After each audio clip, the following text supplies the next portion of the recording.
प्राण प्रतिष्ठा का मतलब होता है जीवन देना। हिंदू धर्म में जब भी किसी पूजा स्थल पर मूर्ति को स्थापित किया जाता है तो प्राण प्रतिष्ठा के बिना उसकी पूजा नहीं की जाती। मान्यता है कि प्राण प्रतिष्ठा से देवी देवता उस मूर्ति में साक्षात अवतरित हो जाते हैं, या आसान शब्दों में कहें तो मूर्ति में प्राण आ जाते हैं और वो पूजनीय हो जाती है। राम मंदिर प्राण प्रतिष्ठा समारोह शुरू था। 22 जनवरी के लिए पूरी अयोध्या नगरी को भगवा रंग से सजाया गया था। देश के लगभग हर हिस्से में उत्सव का माहौल था। हर तरफ एक ही शब्द, एक ही नारा, जय श्री राम गूंज रहा था। राम मंदिर में अलग अलग गतिविधियां हो रही थीं। ऐसे में अचानक रामलला की प्राण प्रतिष्ठा पर ऐसा क्या हुआ कि वहां मौजूद बड़ी बड़ी हस्तियां भी हैरान रह गईं।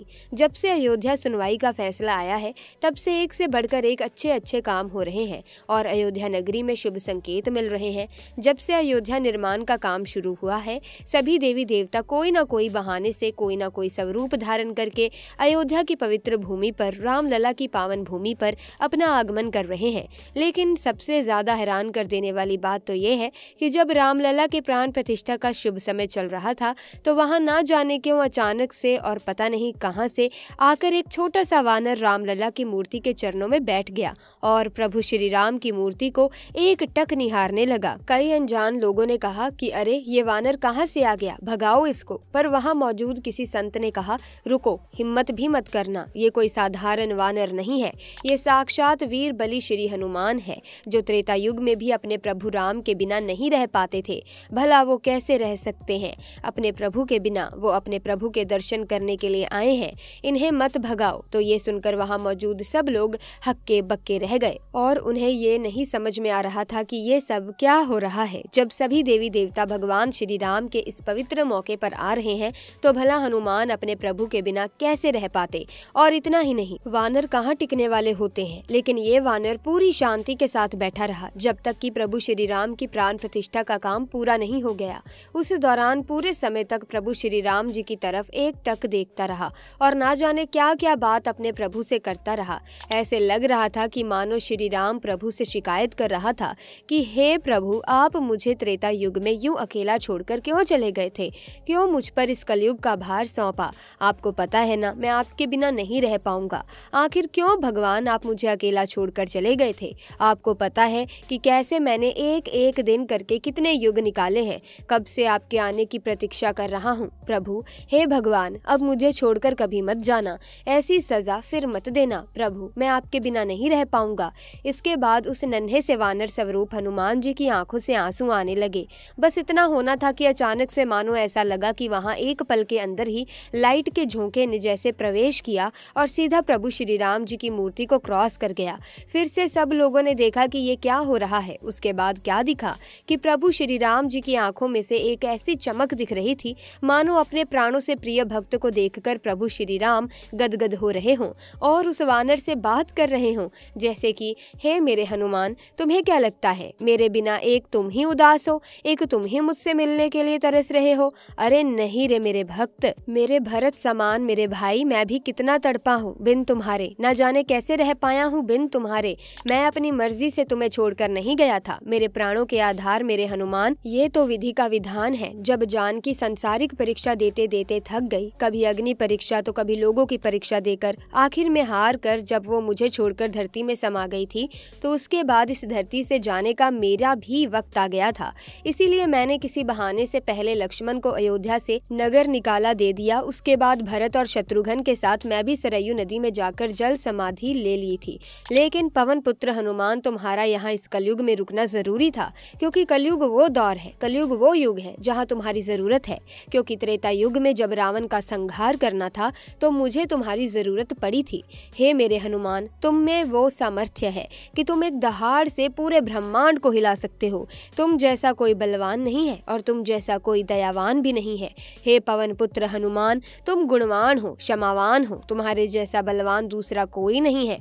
तभी तो रावण वध के लिए मुझे तुम्हारी जरूरत पड़ी थी। राक्षसों का विनाश करने का सामर्थ्य तुम में है और कलयुग में है। ये राक्षस भूत प्रेत चुड़ैल भूत भूतनी के रूप में है और इनका सर्वनाश सिर्फ और सिर्फ तुम ही कर सकते हो। इसीलिए जगत के कल्याण और भक्तों की रक्षा के लिए तुम्हें यहाँ रुकना पड़ा था। हनुमान, मुझे पता था मैं कलयुग में फिर से आऊंगा, लेकिन इस बार मैं 5 साल के बच्चे के रूप में आऊंगा और और उस समय मुझे फिर से तुम्हारी जरूरत पड़ेगी। सिर्फ इस समय ही नहीं, मुझे तो तुम्हारी आवश्यकता हर वक्त रहती ही रहती है। हनुमान, मैं तुम्हारे बिना अधूरा हूँ, लेकिन चिंता मत करो, मैं आ गया हूँ ना, अब कहीं नहीं जाऊंगा। इस अयोध्या नगरी में ही रहूंगा। अपने भक्तों के कल्याण और मनोकामनाओं की पूर्ति के लिए ही तो मैं दोबारा फिर से अयोध्या धाम में आया हूँ। असल में तो भक्तों का एक बहाना है। मेरे प्रिय हनुमान, मैं तो तुम्हारे लिए ही आया हूँ। लेकिन एक बात और हनुमान, जब जब कलयुग अपने चरम सीमा पर होगा, जब जब पाप बढ़ता जाएगा, चारों तरफ धर्म का बोलबाला होगा, धर्म खतरे में होगा, उस समय मुझे फिर से तुम्हारी जरूरत पड़ेगी। तुम्हारे बिना वो काम पूर्ण नहीं होगा। उस समय मैं फिर से धर्म की रक्षा के लिए कल की अवतार लेकर के आऊंगा और दुष्ट जनों का संहार करूंगा और इस धरती को पाप से बचाऊंगा। जब इतना संकेत उस छोटे से वानर को मिला तो उसने राम लला की मूर्ति के आगे हाथ जोड़ लिए। वहां आए बड़े बड़े दिग्गज संतों ने प्रभु श्री राम और हनुमान जी की इस वार्तालाप को अपने ध्यान और सिद्ध मंत्रों से जान लिया था। ऐसे में प्रभु राम और उनके भक्त हनुमान के मिलन के नजारे को देखकर, इस अद्भुत प्रेम और मिलन को देखकर उन संतों की आंखों में भी पानी आने लगा। क्या प्रभु राम जी की मूर्ति के सामने वो वानर बैठकर प्रभु राम जी से मन ही मन बात कर रहा था? तो वहां मौजूद संतों ने आपस में एक दूसरे को देखा और मुस्कान भरी, क्योंकि वो जान गए थे कि ये कोई आम मिलन नहीं है, बल्कि साक्षात भगत और भगवान का मिलन है। ये कोई छोटी और साधारण सी बात नहीं है। ऐसा दृश्य कभी कभी और कई सालों से शुभ संयोग बनता है तभी देखने को मिलता है, और वो संयोग प्रभु श्री राम की प्राण प्रतिष्ठा पर बना था। दोस्तों, जब संतों ने प्रभु राम जी की मूर्ति को देखा तो रामलला की मूर्ति बेहद ही खूबसूरत लग रही थी। इस मूर्ति में रामलला माथे पर तिलक लगाए बेहद सौम्य मुद्रा में दिख रहे हैं। रामलला की मूर्ति में 5 साल के बालक की कोमलता झलक रही है। कमल दल पर खड़े मुद्रा में रामलला के हाथ में तीर और धनुष है। ऐसा लग रहा है मानो साक्षात आज कन्हैया और रामलला की झलक एक साथ ही देखने को मिल रही हो। क्या गजब नजारा था, हो भी क्यों ना। राम और हनुमान तो एक ही सिक्के के दो पहलू हैं। इनके बिना एक दूसरे का कोई भी शुभ काम पूर्ण नहीं होता। जहाँ राम जी का कोई कार्य होता है तो वहाँ हनुमान जी उपस्थित रहते हैं, और जहाँ हनुमान जी का कोई भी कार्य होता है वहाँ राम जी उपस्थित रहते हैं। जब जब जहाँ जहाँ कहीं भी राम प्रभु की चर्चा हो रही है तो रामायण का पाठ हो रहा होता है तो वहाँ ये राम भक्त हनुमान जरूर आते हैं, क्योंकि इनको राम जी इतने प्यारे हैं कि ये प्रभु राम के दीवाने हैं। और यही बात थी कि जब अयोध्या में राम जी पधार रहे थे तो उनसे मिले बिना हनुमान जी कैसे रह पाते। तो चले आए साक्षात वानर का रूप धरकर अपने प्रभु राम जी से मिलने। इसी के साथ लेकिन ये चमत्कार और ये गजब नजारा वहाँ उपस्थित सिद्ध साधु संत ही इस चमत्कार को देख पाए। आम जनता को तो भगवान का क्या, उनको तो ये भी पता नहीं कि कौन इंसान इस शुभ अवसर पर आया और कौन गया। हनुमान जी को भगवान राम ने अमृता का वरदान दिया था दोस्तों, इसीलिए वे कलयुग के अंत तक पृथ्वी पर रहेंगे। कलयुग का अंत अभी भी बहुत दूर है, इसीलिए हनुमान जी अभी भी पृथ्वी पर हैं और रहेंगे। इसी के साथ जब हुई हनुमान जी की श्री राम से भेंट, आइए आपको ये किस्सा भी सुनाते हैं।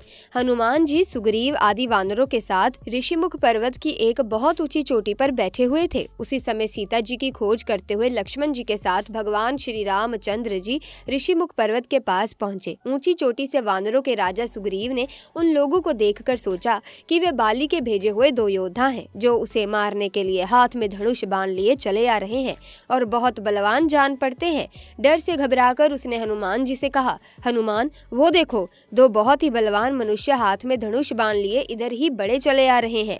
लगता है इन्हें बाली ने मुझे मारने के लिए भेजा है। ये मुझे ही चारों ओर खोज रहे हैं। तुम तुरंत तपस्वी ब्राह्मण का रूप बनाकर इन दोनों योद्धाओं के पास जाओ तथा पता लगाओ कि ये कौन है और यहाँ किस लिए घूम रहे हैं। अगर कोई भय की बात जान पड़े तो मुझे वहीं से संकेत कर देना। मैं तुरंत इस पर्वत को छोड़कर कहीं और भाग जाऊंगा। सुग्रीव को अत्यंत डरा हुआ और घबराया देखकर हनुमान जी तुरंत तपस्वी ब्राह्मण का रूप बनाकर भगवान श्री रामचंद्र और लक्ष्मण जी के पास जा पहुंचे। उन्होंने दोनों भाइयों को माथा झुकाकर प्रणाम करते हुए कहा, प्रभु आप लोग कौन हैं, कहाँ से आए हैं? यहाँ की धरती बड़ी ही कठोर है, आपके पैर बहुत ही कोमल हैं, किस कारण से आप यहाँ घूम रहे हैं? आपकी सुंदरता देखकर तो ऐसा लगता है जैसे आप ब्रह्मा विष्णु महेश में से कोई हो या नर और नारायण नाम के प्रसिद्ध ऋषि हो। आप अपना परिचय देकर हम पर उपकार कीजिए। हनुमान जी के मन को अच्छी लगने वाली बातें सुनकर भगवान श्री रामचंद्र जी ने अपना और लक्ष्मण जी का परिचय देते हुए कहा कि राक्षसों ने सीता जी का हरण कर लिया है। हम उन्हें खोजते हुए चारों ओर घूम रहे हैं। हे ब्रह्मदेव, मेरा नाम राम तथा मेरे भाई का नाम लक्ष्मण है। हम अयोध्या नरेश महाराज दशरथ के पुत्र हैं। अब आप अपना परिचय दीजिए। भगवान श्री रामचंद्र जी की बातें सुनकर हनुमान जी ने जान लिया कि ये तो स्वयं भगवान ही हैं। बस फिर क्या था, हनुमान जी तुरंत ही उनके चरणों पर गिर पड़े। भगवान श्री राम ने उठाकर उन्हें गले से लगा लिया। हनुमान जी ने कहा, प्रभु आप तो संसार के स्वामी हैं, मुझसे मेरा परिचय क्या पूछते हैं? आपके चरणों की सेवा करने के लिए ही मेरा जन्म हुआ है। अब मुझे अपने परम पवित्र चरणों में स्थान दीजिए। भगवान श्री राम ने प्रसन्न होकर उनके मस्तक पर अपना हाथ रख दिया। हनुमान जी ने उत्साह और प्रसन्नता से भरकर दोनों भाइयों को उठाकर कंधे पर बैठा लिया। सुग्रीव ने हनुमान जी से कहा था कि भय की कोई बात होगी तो मुझे वहीं संकेत करना। हनुमान जी ने राम लक्ष्मण को कंधे पर बिठाया। यही सुग्रीव के लिए संकेत था कि इनमें कोई भय नहीं है। उन्हें कंधे पर बिठाए हुए ही वो सुग्रीव के पास आए, उनसे सुग्रीव का परिचय करवाया। भगवान श्री राम ने सुग्रीव के दुख और कष्ट की सारी बातें जानी, उसे अपना मित्र बनाया और दुष्ट बाली को मारकर सुग्रीव को किष्किंधा का राजा बना दिया। इस प्रकार हनुमान जी की सहायता से सुग्रीव का सारा दुख दूर हो गया। तो ऐसे में राम भक्त कमेंट सेक्शन में जरूर लिखें जय श्री राम। इसी के साथ मंदिर के लिए अरबपतियों से लेकर देश के अन्य दिग्गजों ने भी अपना अपना सहयोग दिया। किसी ने करोड़ों रुपए का दान दिया तो किसी ने सैकड़ों किलो सोने का दान दिया। आइए जानते हैं राम मंदिर के लिए किसने कितना दान दिया।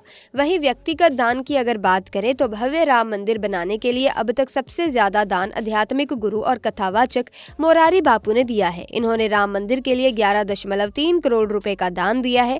वहीं राम मंदिर के लिए गुजरात के हीरा कारोबारी गोविंद भाई ढोलकिया ने 11 करोड़ रुपए का दान दिया था। दोस्तों, मुकेश अंबानी परिवार की ओर से जारी बयान में कहा गया है कि मुकेश अंबानी ने अपने परिवार के सदस्यों के साथ राम जन्मभूमि तीर्थ क्षेत्र ट्रस्ट को 2.51 करोड़ रुपए का दान दिया है। बता दें कि 22 जनवरी को मुकेश अंबानी के साथ पत्नी नीता अंबानी, बेटी ईशा और दामाद आनंद पीरामल, आकाश और अनंत शलोका मेहता और राधिका मर्चेंट भी अयोध्या पहुंचे हुए थे। दावा है कि सूरत के कारोबारी के अब तक राम मंदिर के लिए सबसे ज्यादा दान दिया है। हीरा कारोबारी दिलीप कुमार लाखी ने 101 किलो सोने का भारी दान दिया है। इसकी कीमत 68 करोड़ रुपए आंकी जा रही है। बताया जा रहा है कि इस सोने का उपयोग दरवाजों, त्रिशूल और डमरू में किया गया है। तो ऐसे में दान देने वालों की सूची बहुत लंबी है। बहुत से लोगों ने राम मंदिर के लिए दान दिया था। तो ऐसे में दोस्तों, आज की वीडियो में बस इतना ही। वीडियो अच्छी लगी तो लाइक करें, शेयर करें, चैनल को सब्सक्राइब करें। आपका बहुत बहुत धन्यवाद।